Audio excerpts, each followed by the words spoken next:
What's up guys, it's Texmer talking to you here, and today I want to talk about my M1 Max MacBook Pro again. But in this video, I don't want to just praise Apple. I just want to talk about the things that I think Apple could improve in the next generation of the M1 Max MacBook Pros.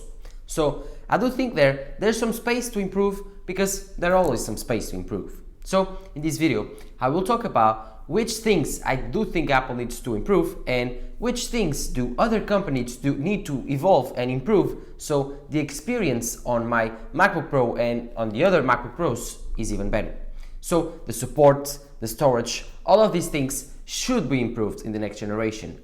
Although I don't think this next generation will be coming in at least in the next year, because I don't think that Apple will upgrade these computers every single year like they do with their iPhones.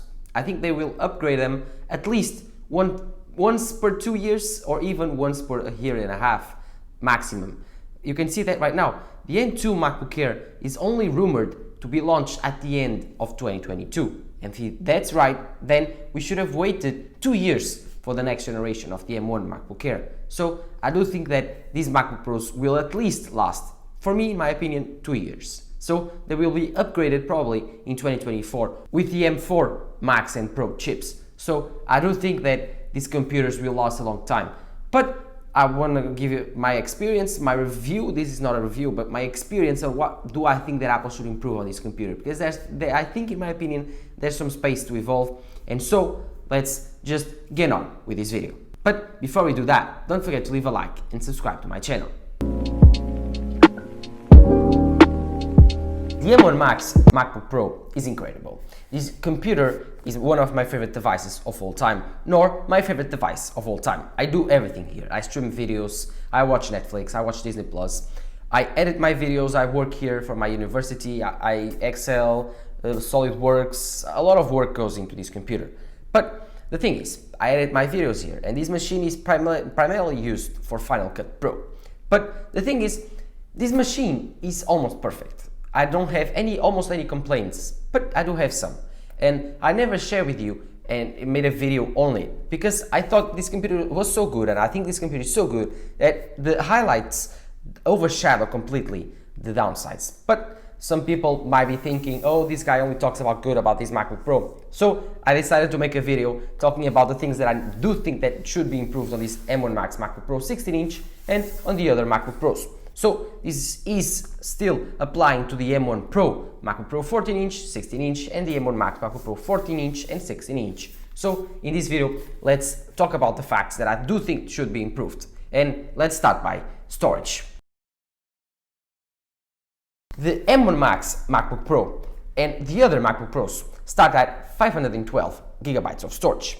And in my opinion, that's not enough for the base model. You're paying a lot for these computers. These computers start at $2,000, and you are paying at least $2,000 for 512 gigabytes of storage. And if you want to upgrade, it's like a $400 jump. So going into a $400 jump just to get extra 512 gigabytes doesn't make a lot of sense to me, because you are paying a lot of money just to get double the storage, which is 1 terabyte, and then you have to pay $800 to go for 2 terabytes, and then $1,000 or more even. I don't know the prices, because going to 4 terabytes is just crazy, and then going to 8 terabytes, it's almost $2,000. So that's just insanely expensive, and I don't think it's worth it. I do think that Apple should go and lower the prices of their storage, because that doesn't make any sense. For me, I could go and buy an external SSD for $100, $150 and get an extra terabyte of storage.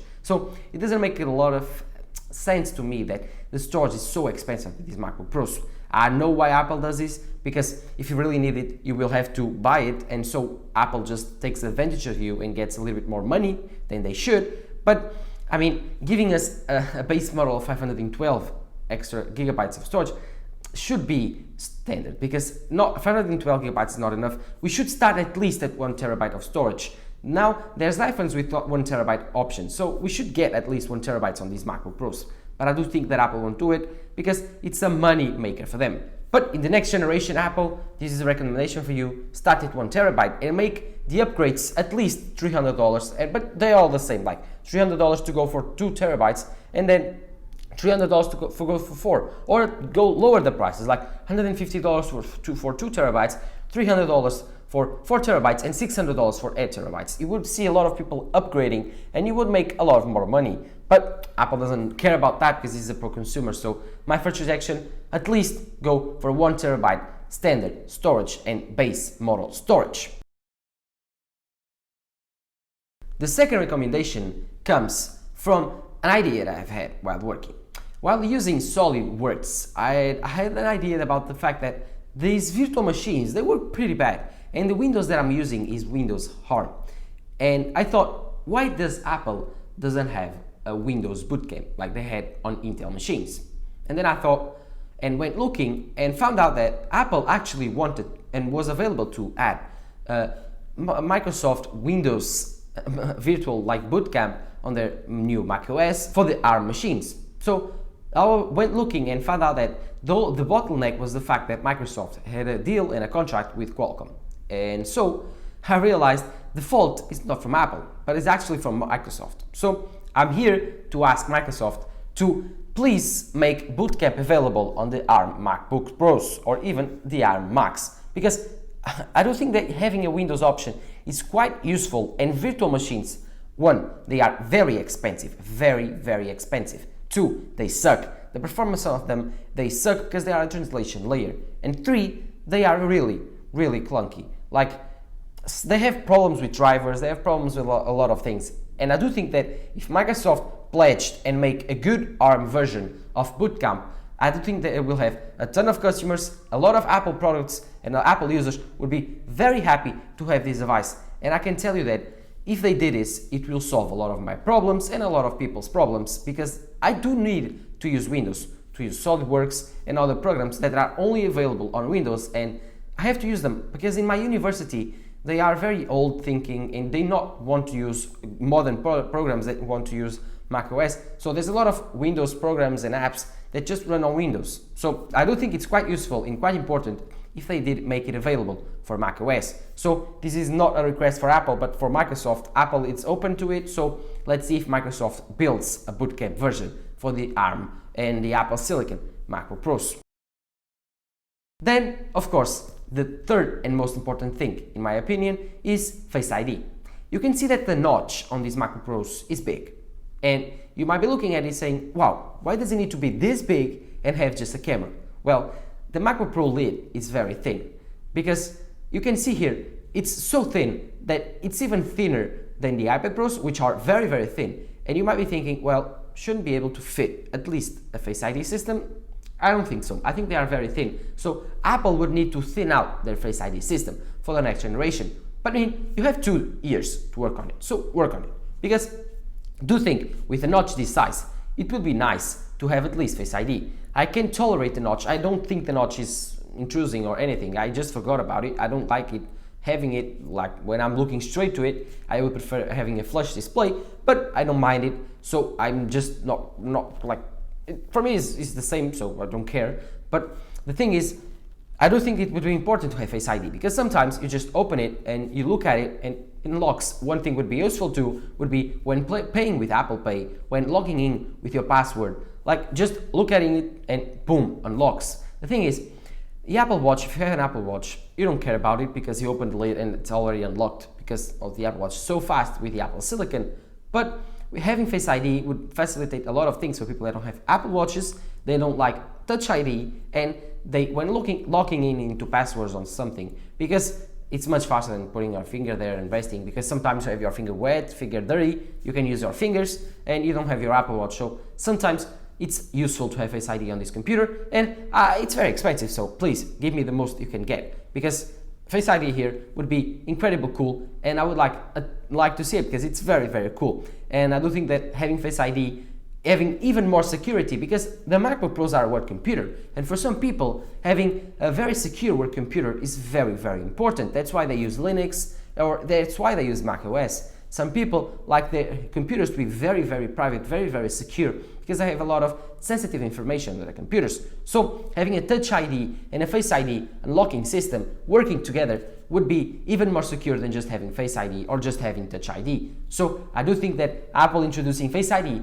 would be pretty cool. Although, as you can see, the MacBook Pro lids are very, very thin, and so Apple will have to work a ton just to make their Face ID system fit on the MacBook Pro lids. Finally, another thing that I would like to see for Apple to improve is the ports situation.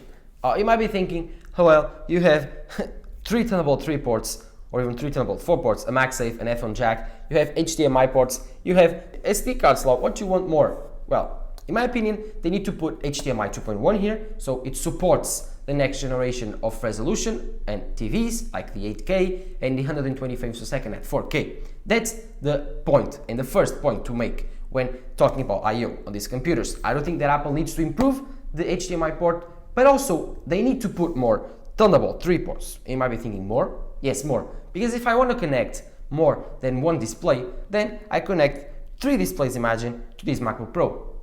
Going 1, 2, 3. And then I have 4K or even 8K, 120 frames per second displays, and 3. Then I want to have a 4th display. Imagine if I have like 6 displays connected. I want to power down a huge room of TVs, which is just with this computer. Then I would need more I/O. Secondly, if I want to power 2 displays, one like accessory, USB-C accessory, and then I run out of USB-Cs. So at least one more USB-C here, Thunderbolt 4 of course, would be nice. 4 Thunderbolt 4 ports, and then one HDMI, one SD card slot, and one headphone jack port. So I don't think this is quite impressive. I praise Apple for adding MagSafe, so I want them to add MagSafe to everything. And I'm telling you, Apple, if you want to substitute Lightning for something else, put MagSafe.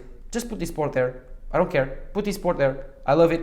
It's thin enough for me. I don't think, yeah, it looks thin enough, so it can fit on the iPhones. It's faster, that it's magnetic, and you can say it's even faster in porting data, and you'll be the same port using on the same one. Put that on the iPad, put that on a MacBook Pro, put that on the iPhone, and call it the most proprietary port ever, but the best port ever. So in terms of I/O, I don't think that Apple needs to improve the I/O, mainly on the Thunderbolt 4 ports, because the number of it has decreased since the older generation MacBook Pros, and I do think that we should be able, with these MacBook Pros, to not be having a downgrade from anything when compared to the older 16-inch MacBook Pros.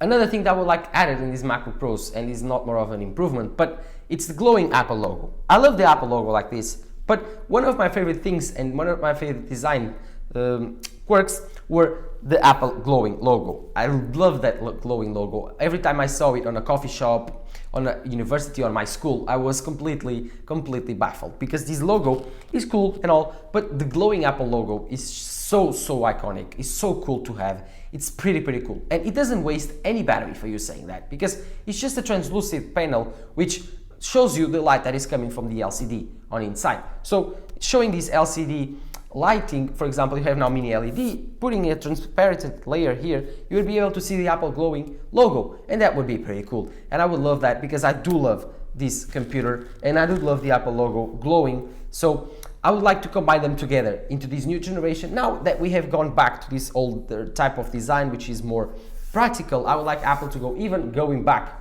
to this glowing Apple logo. I love the glowing Apple logo, and I can talk about that enough. So again, would be a nice touch to this new generation MacBook Pros, and it's going to be a nice touch into going back to this generation MacBook Pros.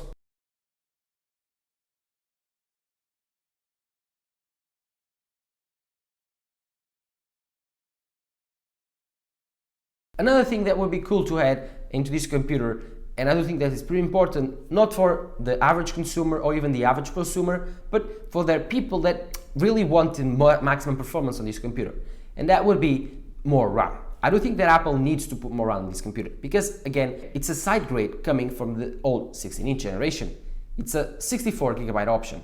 We don't have 128, so in the next generation, I would like Apple to put 128GB of RAM in their MacBook Pros, have an option, make it very expensive, but at least have an option, because I do think that's possible, and I would think that would be pretty cool. Just put 2 64GB slots there. That's done. Make it $3,000. I don't care. Make it so people that really need it they want it, they will have it. And of course, if you make double M1 Maxes or even quadra M1 Maxes, try to make a big laptop that quads that too. But again, 4 M1 Maxes might be too much for this laptop, but 2 M1 Maxes, I do believe that this thermal design can handle it, because the M1 Max MacBook Pro here, it's pretty cool. Even on maximum load, this device, the fans up don't turn that much and the heat is not noticeable. So if you put, I believe you could put 2 M1 Maxes here and have even more performance for people that do need it, and maybe make it just a bit thicker or a little bit bigger and give it that performance. But I don't think this computer is already too big, it's already too bulky. So I don't think that Apple could make it a little bit thinner, could make it a little smaller, but then the battery wouldn't be that good and the thermal design would be that good. So again, these MacBook Pros are great, the design is great, but give the Pro at least more RAM. 64 gigabytes of RAM would be cool, and I do think this having 128 would be even cooler. So nowadays we have maximum 64 gigabytes of storage. It's a $400 jump from the 32 gigabyte together with the other $400 jump for going to the M1 Max, and then you have a $100 jump just going for the 64 gigabyte option. But it's pretty expensive, I know, but again, like I told you, this M1 Max MacBook Pro is pretty cool. But having a 128 gigabyte option would be even cooler and even more useful for a lot of pros that use Logic, that use Photoshop with a lot of layers, or do a lot of intensive work with the RAM. And I do think there's a lot of space for that, because there's a lot of people buying Mac Pros, and if there's people buying Mac Pros with 256 gigabytes of RAM, then there's some people looking for a MacBook Pro with even more RAM. So again, I mean, 1.5 terabytes of RAM on a Mac Pro, that's crazy, that's not possible here. But 128 gigabytes, that would be possible, and that would be cool, and you have 2 years, so I do believe that Apple will do it, and it's something that could be improved on the next generation MacBook Pros, as well as finally, and to finalize this video, more support for apps. Games, apps that work with Apple Silicon, more optimization for Apple Silicon apps, and even more optimized apps for Apple Silicon, so they don't need to run on Rosetta. This is the thing that I do think will be improved more on the next generation, and as well as the time is going on, the developers will start to upload and to optimize their apps for Apple Silicon, and they won't rely on Rosetta. So I do think this is very important, because the apps that run natively on the Apple Silicon are completely faster than the older type Rosetta apps, because they are taking much more out of this CPU, out of this system, because they are optimized for it. So I do think that Apple needs to make developers try to take that leap. They need to incentivize these developers to take that leap. So let's see what Apple and the developers can do on their side to improve their native support for this Apple Silicon, because I do think that native support for ARM will be the future, because every other ARM manufacturer is also creating amazing CPUs, and CPU ARM technology is taking over the computer industry. So I do think that it's time to other developers to start optimizing their apps for native Apple Silicon, because it makes a lot of difference. I think Adobe has already started to do it. Final Cut is completely incredible here. Final Cut, it's like the example of how good optimization can do for a program running on Apple Silicon. Then you have Creative Cloud, like I told you. Then you have DaVinci Resolve, which is well optimized for Apple Silicon too. I would like to see Blender optimizing it even better. I would like to see AutoCAD and all of these apps optimizing them really good for this machine. I would like to see even more optimization from this part. And of course, I would like to see even more game support. I would like to see developers creating AAA games for this MacBook Pro, because this MacBook Pro can game, like I showed you on the performance test. And so I would like to see even more game studios uploading their games to macOS and supporting this OS, because there's even more macOS users on the future because of Apple Silicon. So I would like these people to have access to almost all of their liked games. So again, improve on the games developers, improve on the native support for the Apple Silicon apps, and bring even more performance, because Apple has brought you over a machine that is so incredibly good. The hardware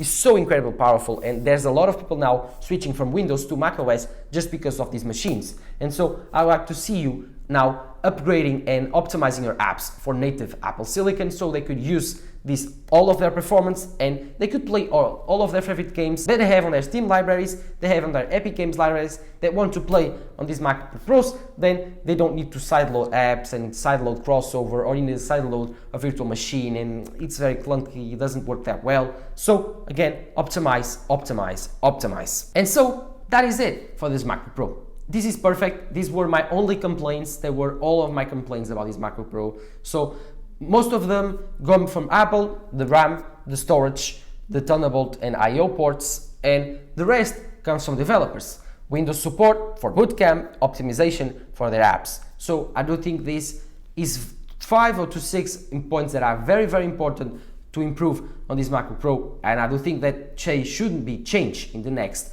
2024 model, on the next model that comes with this MacBook Pro and whenever it comes. So it's important that they get fixed, they get released, they get optimized, so we get even more a good experience with these expensive computers, because at the end of the day, these computers are very, very expensive, and you should be able to get the best experience possible with no flaws with this type of money. So in my opinion, these MacBook Pros are still the best computers on the market, but as always, they need to improve some things because they are not perfect. Nothing is perfect. There's always room for improvement, and so here I am trying to help you improve and try to give you some ideas in what you need to improve. But if you have another use case that you need to improve or something that you don't like on these MacBook Pros, leave in the comments down below and tell me, so we can give and create new awareness of your problem. So don't forget to put your problems or even your complaints down below, and while you're there, don't forget to subscribe to my channel, leave a like, turn on the notification bell, and this was Tex talking to you here. Bye.